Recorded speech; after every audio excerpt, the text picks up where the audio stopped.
България е част от Европейския съюз от 2007 година. Свързана е с еврото обаче от самото му създаване.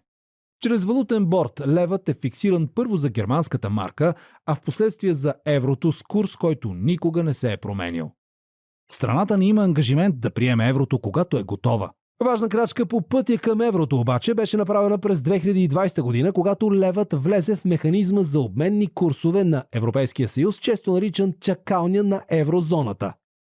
България се подготвя да покрие и други ключови условия, като така наречените маастрихтски критерии за стабилен валутен курс, дефицит, пазарно финансиране и инфлация.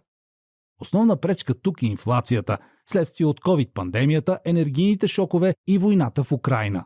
Извън това са нужни и законови промени и техническа подготовка за прехода от лева към еврото.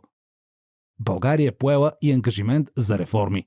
Някои от тях се забавиха, но с това вратата не се затваря и българските власти продължават да работят приемането на еврото да стане възможно най-скоро.